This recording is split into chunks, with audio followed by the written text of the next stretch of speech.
नमस्कार। किसान आंदोलन आज 23वें दिन भी जारी है। दिल्ली के आसपास तो किसान डटे हुए हैं ही, लेकिन अब अन्य राज्यों से भी किसानों के रोष की खबरें सामने आ रही हैं। तो पहले नजर दिल्ली के आसपास, जहां पर जमावड़ा बढ़ता जा रहा है। किसान दिल्ली के सिंघू, टीकरी, गाजीपुर, रेवाड़ी बॉर्डर पर डटे हुए हैं।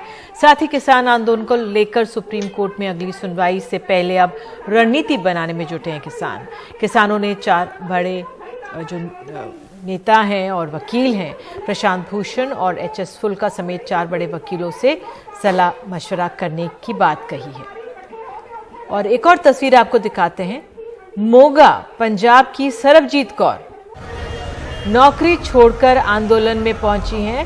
सरबजीत कौर टीकरी बॉर्डर पर चल रहे आंदोलन में अपने 3 बच्चों के साथ पहुंची हैं। वो पिछली 4 साल से नौकरी कर रही थी। अधिकारियों ने छुट्टी नहीं दी तो वो नौकरी छोड़कर चली आई हैं। आइए सुनते हैं। मोदी सरकार को बोल रहे हैं कि जो भी काले कानून ਤੁਸੀਂ लागू ਕੀਤੇ ਆ ਉਹਨਾਂ ਨੂੰ ਰੱਦ ਕਰੋ। ਜੇ ਤੁਸੀਂ ਨਹੀਂ ਰੱਦ ਕਰੋਗੇ, जितना टाइम नहीं रद्द करोगे ਅਸੀਂ ਇੱਥੇ ਰਵਾਂਗੇ, घर वापस नहीं जावांगे। बच्चों के साथ आए हैं, बच्चों की पढ़ाई भी मतलब कि ਇੱਥੇ ऑनलाइन करवा रहे हैं कि ਅਸੀਂ साथ साथ और अगर वो 6 महीने का टाइम लग जाए 6 महीने ਇੱਥੇ रुक जाएंगे। मतलब कि जिवें ਅਸੀਂ जॉब करते ਸੀਗੇ, जॉब ਤੋਂ रिजाइन दे के ਇੱਥੇ आए हैं। नौकरी छोड़कर जुट रहे हैं लोग। उधर आई सीधे सिंघू बॉर्डर पर अपने सहयोगी शरद शर्मा के पास चलते हैं। शरद, आज 23वां दिन है इस आंदोलन का।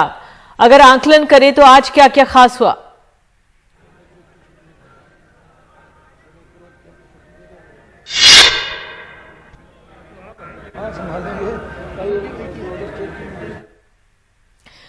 शरद, आप सिंघू बॉर्डर पर हैं, क्या आप मुझे सुन सकते हैं?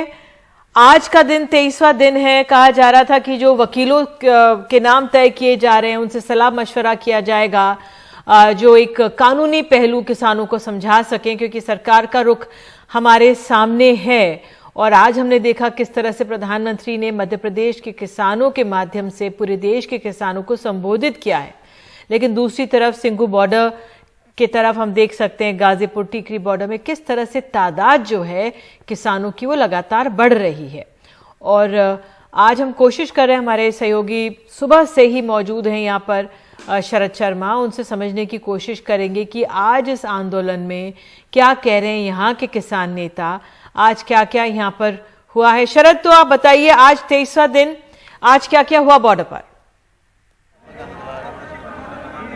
देखिए, आज वैसे तो ठंडा दिन था यहाँ पर, क्योंकि यहाँ पर कुछ एक तो सरकार से कोई बातचीत नहीं हो रही है, और दूसरा कुछ वैसे भी जो होना था, जैसे कि मीटिंग्स थी वकीलों के साथ में, तो 4 नेता को अपॉइंट किया गया है, वो अपनी मीटिंग कर ही रहे हैं। लेकिन एक अहम डेवलपमेंट तब हुआ जब प्रधानमंत्री ने आज इस मुद्दे पे बोला, तो उन्होंने 2 अहम बात बोली है, और इस पर प्रतिक्रिया देने के लिए खुद मंजीत सिंह राय हैं। ये भारतीय किसान यूनियन दोआबा के अध्यक्ष हैं, और मैं आपको बताऊं कि ये हर मीटिंग जो भी केंद्र सरकार के साथ हुई, चाहे वो नरेंद्र सिंह तोमर के साथ हुई, चाहे वो अमित शाह के साथ हुई, यहाँ तक कि सुप्रीम कोर्ट ने भी अगर पार्टी बनाया तो इनके यूनियन को बनाया।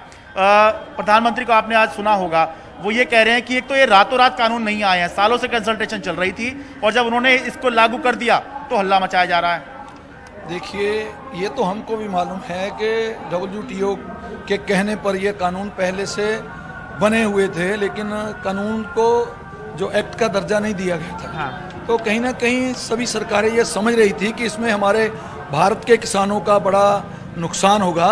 कृषि समझिए कि कृषि इसमें दब के रह जाएगी पूरी की पूरी। ठीक है। तो ये कहने का मतलब ये है कि किसी सरकार ने इतना दम नहीं किया कि किसानों को मार डालूं। तो ये नरेंद्र मोदी की सरकार, इसको बहुमत मिल गया, तो किसानों को मारने के लिए, उनके ऊपर तलवार चलाने के लिए एकदम तैयार हो गए। लेकिन चलिए, ये आपका पक्ष है। प्रधानमंत्री ये भी कह रहे हैं, आज उन्होंने कहा है कि बहुत विनम्रता के साथ हाथ जोड़कर अगर आपको लगता है कि कुछ ठीक नहीं हुआ है तो वो बातचीत के लिए तैयार हैं।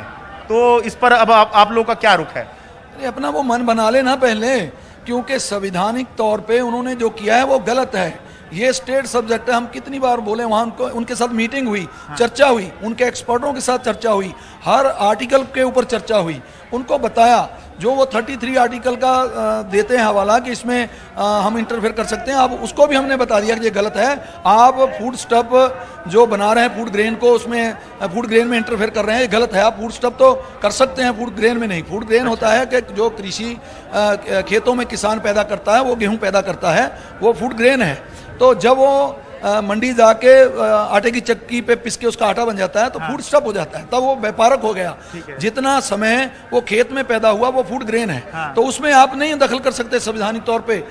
इन्होंने क्या किया है, लोगों को उलझाने के लिए कि किसान कहाँ जानता है, किसान तो अनपढ़ है, उसको कहाँ पता चलेगा, उस क्लॉज में जाकर इन्होंने गलत इंटरफेयर करके वो जो फूड ग्रेन था उसमें फूड स्टफ ले आए हैं। तो ये मान के चलिए कि पूरा का पूरा संविधान को चेंज कर रहे हैं, संविधान के साथ छेड़छाड़ कर रहे हैं। वो यही तो कह रहे हैं कि बातचीत को तो तैयार हैं, बातचीत आप करेंगे, वो यही तो कह रहे हैं। अगर यही चीज आप उनको बता दीजिए। मेरे भाई उनको नरेंद्र मोदी को बोलिए पहले संविधान को ठीक कीजिए। संविधान को आप गलत कर रहे हैं, संविधान के साथ छेड़छाड़ कर रहे हैं। अभी आप कह रहे हैं कि अभी बातचीत का कोई अरे हम बातचीत करने को हमने कहा मना किया। हम तो कह रहे हैं कि संविधान को ठीक करके हमको बुलाइए। जब संविधान को ठीक करेंगे अपने आप कानून रद्द हो जाएंगे, हम आ जाएंगे। बुलाइए, हम तो सुबह जाने को तैयार हैं। ऑफिशियली लेटर भेजो, सुबह आपके पास हाजिर हैं। अच्छा, आप चाहें कि लिखित में आप लोगों को बुला लिया जाए? हाँ, बुलाएं और लेकिन संविधान को ठीक करें। मेरे भाई बात तो सीधी सी है कि इनको कोई हक नहीं है कि ए स्टेट में जाकर दखल करें। स्टेट सब्जेक्ट में एग्रीकल्चर जो सब्जेक्ट है ये स्टेट का है, तो इसमें ये दखल नहीं कर सकते। जो ये संविधान तौर पे गलत है, संविधान को इन्होंने गलत किया है, संविधान को ठीक करें पहले। जी शरद, तो वाकई किसानों का अपना रुख है और सरकारों का अपना रुख है, नेताओं का अपना रुख है। बहुत बहुत धन्यवाद इस बातचीत के लिए।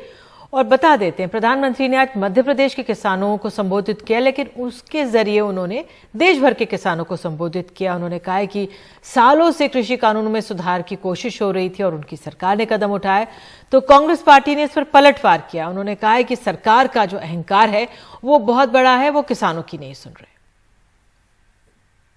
ये कृषि सुधार, ये कानून रातों रात नहीं आए हैं। पिछले 20-22 साल से इस देश की हर सरकार ने, राज्यों की सरकार ने इस पर व्यापक चर्चा की है। कम अधिक सभी संगठनों ने इन पर विमर्श किया है।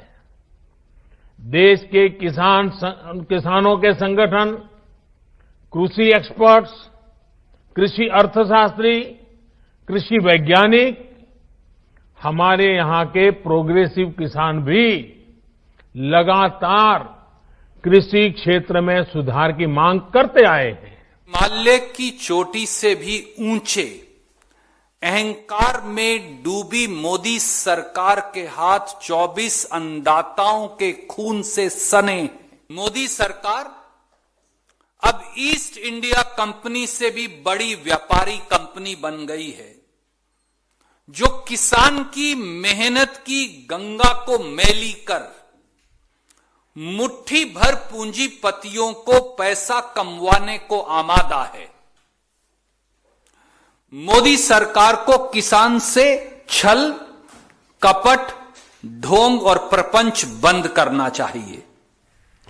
और आइए अब उत्तर प्रदेश से एक खास खबर दिखाते हैं आपको। उत्तर प्रदेश के संभल में किसान आंदोलन से जुड़े आधा दर्जन किसान नेताओं को अफवाह फैलाने और किसानों को भड़काने के इल्जाम में 50-50 लाख के मुचलके से पाबंद करने की कोशिश नोटिस दिया है। तो किसान नेताओं में इतनी बड़ी रकम के नोटिस से बड़ी नाराजगी है, वो मुचलका भरने से इनकार कर रहे हैं। लेकिन एक सरकारी अफसर का कहना है कि शायद नोटिस में टाइपिंग की गलती से इतनी बड़ी रकम छप गई है, ये असलियत में 50,000 ही है। कमाल खान की खास रिपोर्ट।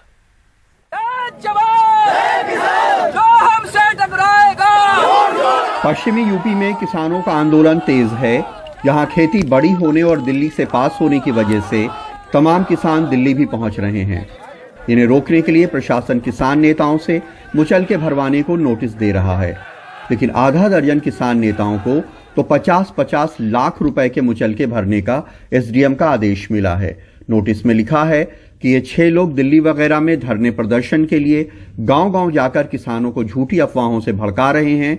मैं दीपेंद्र यादव, एसडीएम हयात नगर थाना इंचार्ज की इस रिपोर्ट से संतुष्ट हूं कि आपसे शांति भंग का अंदेशा है, इसलिए आदेश दिया जाता है कि आपको 1 साल तक शांति रखने के लिए आपसे 50 लाख रुपए का व्यक्तिगत मुचलका और इतनी ही रकम की जमानत क्यों न दाखिल कराई जाए। हमें तो ऐसा लग रहा है आपातकाल जैसी स्थिति देश में है और पूरे देश में या मैं समझता पूरे विश्व में आज तक ऐसा नहीं हुआ हुआ। इतने बड़े नोटिस हमारे लोगों को दिए गए हैं तो हम हर स्थिति निपटने को तैयार है। ना हम इसमें जमानत कराएंगे ना इस नोटिस का कोई हम जवाब देंगे। प्रशासन या सरकार जो चाहे वो हमारा करे। पश्चिमी यूपी के मेरठ, मुजफ्फरनगर, अमरोहा, हापुड़, संभल वगैरह जिलों में किसान नए कृषि कानून के खिलाफ ज्यादा सक्रिय हैं। तमाम किसान दिल्ली के सिंघू बॉर्डर पे भी धरना दे रहे हैं। ऐसे में प्रशासन उन्हें इससे रोकने की कोशिश में है, लेकिन 50-50 लाख के मुचलके की नोटिस से उनमें तीखी प्रतिक्रियाएं हुई हैं। सरकार चाहती है कि किसी तरह आंदोलन का दमन किया जाए और हमें डराया जाए, लेकिन हम बताना चाहते हैं सरकार को, ना तो हम सरकार के इस अत्याचार से डरने वाले हैं ना हम डरेंगे। मोदी जी ने काम ठीक किया है, आप समर्थन करते हैं। एक तरफ सरकार किसानों तक अपनी बात पहुंचाने के लिए किसान रैलियां कर रही है, वहीं दूसरी तरफ किसान नेता किसानों के बीच जाकर उन्हें कृषि बिल के खिलाफ तैयार कर रहे हैं। सरकार से किसानों की बातचीत बंद होने से भी हालात ज्यों के त्यों हैं। तो बहुत छोटी बात कर रहे हैं हम तो कह रहे जो आप बहुत तय कर रहे हो, आप तय करो, हम नहीं तय कर रहे। आप तय कर धान का 1900 रुपये भाव हमारा 19 दिलवाओ में, आप तय करते मक्का का भाव 1800 रुपये 18 दिलवाओ में, आप तय कर रहे हमारा भाव ज्वार का 21 रुपये दिलवाओ। आप जो आप बहुत तय कर रहे हो हम वो दिलवा दो। उम्मीद है कि किसानों को अब नई नोटिस जारी की जाएंगी जिनमें मुचलके की रकम शायद कम की जाएगी, क्योंकि कुछ अफसरों का कहना है कि ऐसी नोटिस गलती से चली गई हैं और उनमें सुधार की गुंजाइश है। संभल में अनवर कमाल और लखनऊ में कैमरामैन राजेश गुप्ता के साथ कमाल खान, एनडीटीवी इंडिया। और आइए चलते हैं बिहार।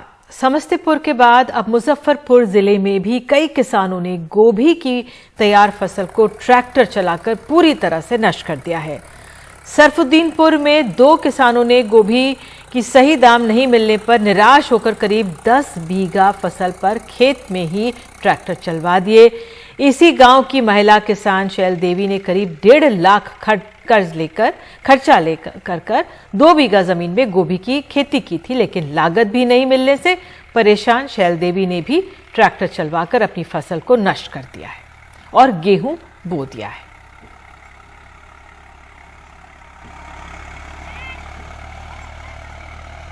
1.5 बीघा में कैली रहा 2 लाख रुपया खर्चा भेल, ओहिमे 50,000 रुपया न भेल। हम तो की करिए, हम जोतवा दिलिए, न भेल तो हम की करबे, रख के ओकरा जोता के बस दोसर की होते खेती। अब की करब, 50,000 में 50,000 आमदनी न भेल, 50,000 महाजन लेकर कलिए। 2 लाख रुपया के महाजन कितने के भेले, मरते कि जीते लोग किसान लोग। 8 एकड़ गोभी किए हुए थे, रेट नहीं मिलने के कारण गोभी को जुटवाना पड़ रहा है। और हमारे साथ हमारे वरिष्ठ सहयोगी मनीष कुमार मौजूद हैं। मनीष, आप इन किसानों की समस्या यहाँ पर कैसे देख रहे हैं? एक तरफ सरकार पंजाब और हरियाणा में जो ये कृषि कानून आए उसके जरिए कहा जाता है ऑल्टरनेटिव फार्मिंग करें तो इनको फायदा होगा। अब सब्जियां भी उगा रहे हैं लेकिन उसके भी दाम नहीं मिल रहे हैं, तो जो परेशानी इसका हल किस तरह से, राज्य सरकार का क्या कहना है जो किसानों ने कदम उठाया उस पर?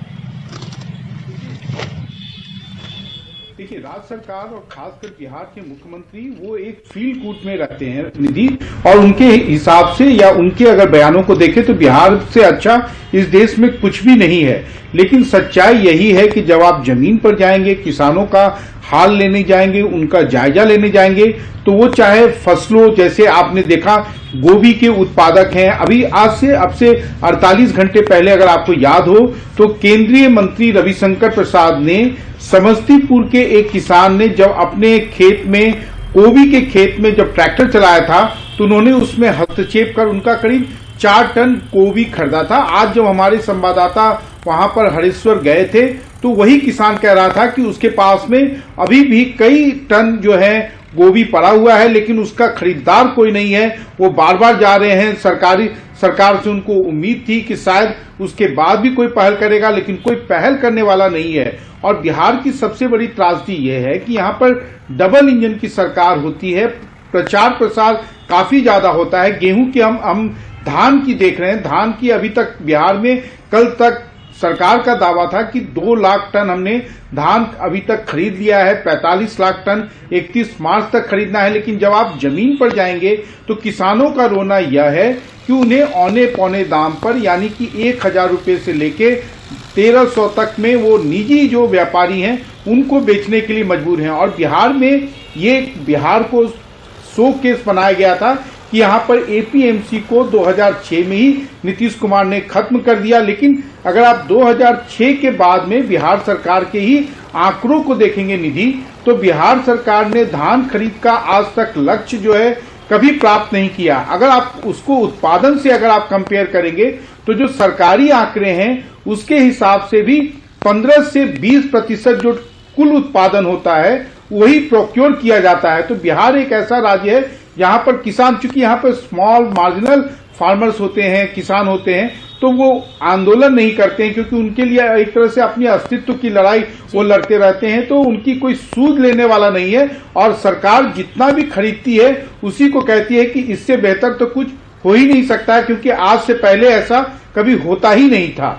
निधि, बिल्कुल मनीष, इस जानकारी के लिए और किसानों की इस परेशानी को दिखाने के लिए बहुत बहुत धन्यवाद। और वाकई में सरकार को सोचना होगा कि जब गोभी भी उगा रहे हैं किसान, क्यों नहीं उनको कोई खरीदने वाला मिल रहा है, क्योंकि जिस तरह से बिहार को एक मॉडल के तौर पर सामने रखा जाता है, क्यों नहीं यहाँ पे प्राइवेट प्लेयर्स ने आकर यहाँ पे गोभी ली। तो ये तमाम सवाल हैं जो बने हुए हैं इस कानून के मद्देनजर। एक छोटा सा ब्रेक, और ब्रेक के बाद आगे हाथरस मामले में सरकार ने दाखिल की चार्जशीट और माना था कि पीड़िता के साथ हुआ था सामूहिक बलात्कार।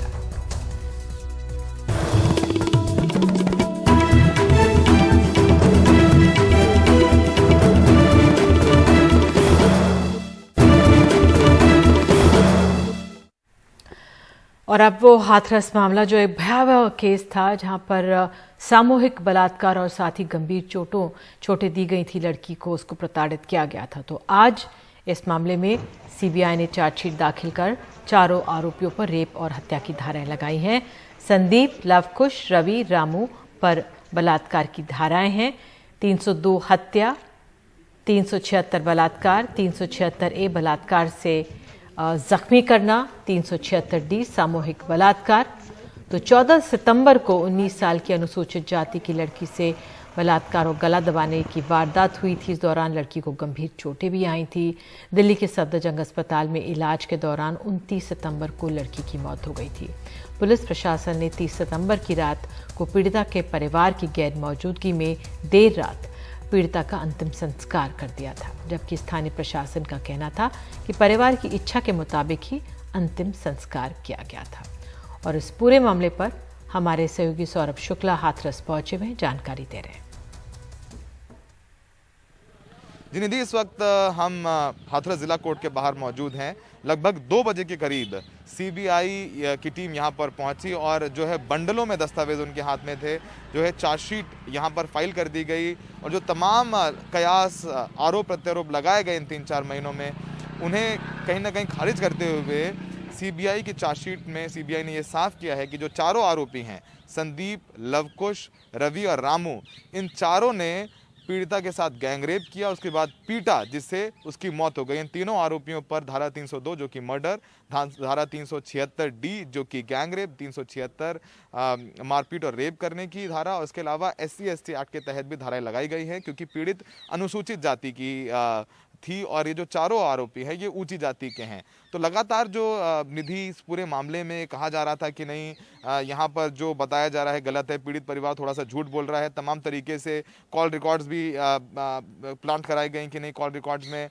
ये निकलकर सामने आया कि पीड़ित के भाई के नंबर पर और आरोपी के नंबर से 100 से ज़्यादा बार कॉल हुई हैं 6 महीने में, और जो पीड़ित के भाई का फ़ोन पीड़िता के पास रहता था। तो वो एक नया एंगल देने की कोशिश की गई। जो आरोपी संदीप है उसने जेल से लेटर लिखा था SP को, इसमें लिखा था कि नहीं उसकी और पीड़िता की दोस्ती थी और उसी के भाई ने उसको जो है पीटा जिससे उसकी मौत हो गई। तो तमाम जो थ्योरीज निकल कर सामने आई थी, सीबीआई की चार्जशीट ने उन सबको खारिज कर दिया है।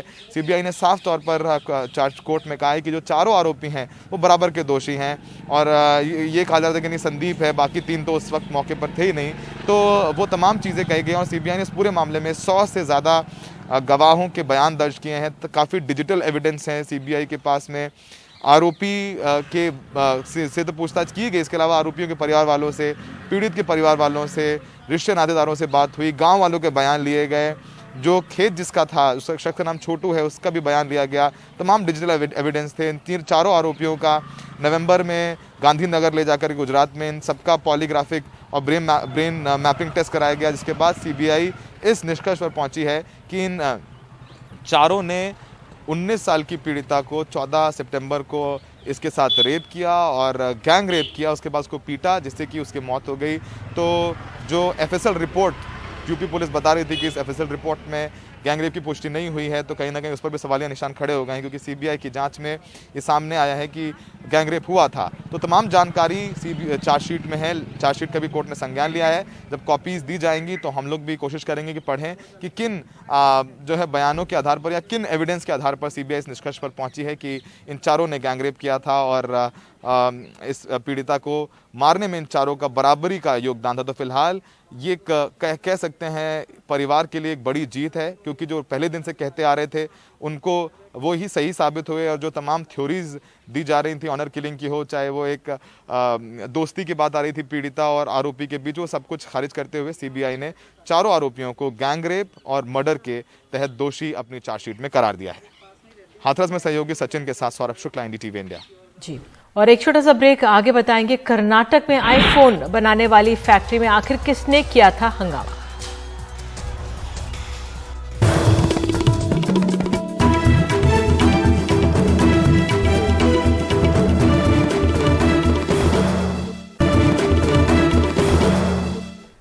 कर्नाटक के कोलार में आईफोन बनाने वाली यूनिट में शनिवार को हुई हिंसा के सिलसिले में 167 लोगों को गिरफ्तार किया गया है।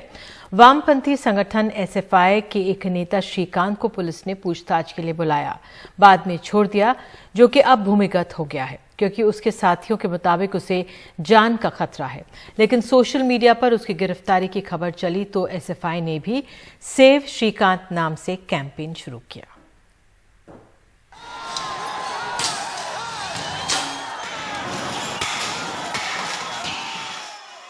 शनिवार को बेंगलुरु के नजदीक कोलार में आईफोन के यूनिट में हुई हिंसा की तस्वीर। इसके बाद पूछताछ और गिरफ्तारियों का सिलसिला शुरू हुआ तो नाम वामपंथी संगठन एसएफआई का उछला, क्योंकि इसके नेता श्रीकांत को पुलिस ने पूछताछ के लिए बुलाया।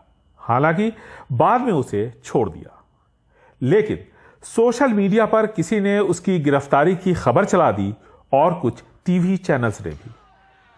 सवाल ये उठता है कि आखिर एसएफआई नेता श्रीकांत का नाम इस हिंसा से कैसे जुड़ा।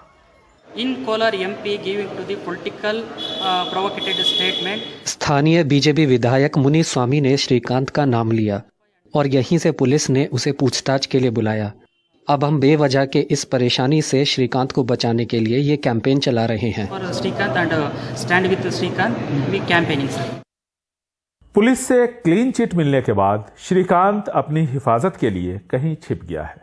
जानकारी के मुताबिक विस्ट्रॉन में काम करने वाले कर्मचारियों ने श्रीकांत से संपर्क साधा ताकि उन्हें वक्त पर सैलरी मिल पाए।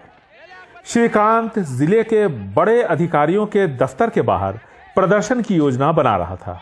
इस वजह से भी वो पुलिस की निगाह में आया। जो हमारी तहकीकात हुई उसमें 167 लोग अरेस्ट हुए हैं और भी लोग जो इसमें शामिल हुए होंगे उनके बारे में हम सीसीटीवी फुटेजेस से और हमारे बाकी जो फ़ोन के एविडेंसेस हैं और भी टेक्निकल एविडेंसेस, उसके आधार पे हम पता कर रहे हैं कि और कौन कौन इसमें शामिल थे और उनका हम लिस्ट बना रहे हैं। पुलिस ने 10 टीमें बनाई हैं। मुख्यमंत्री बीएस येदियुरप्पा का कहना है कि इस मामले पर प्रधानमंत्री की नजर है। मामला विदेशी निवेश को बढ़ावा देने का है और जिस प्लांट में हिंसा हुई वो ताइवान की कंपनी है। बेंगलुरु से कैमरामैन कुमार के साथ निहाल किदवई, एनडीटीवी इंडिया। और देश की बात में आगे बताएंगे, वाराणसी में बोट में सवार हो और सेल्फी की अनुमति नहीं मिले तो क्या राजी होंगे लोग।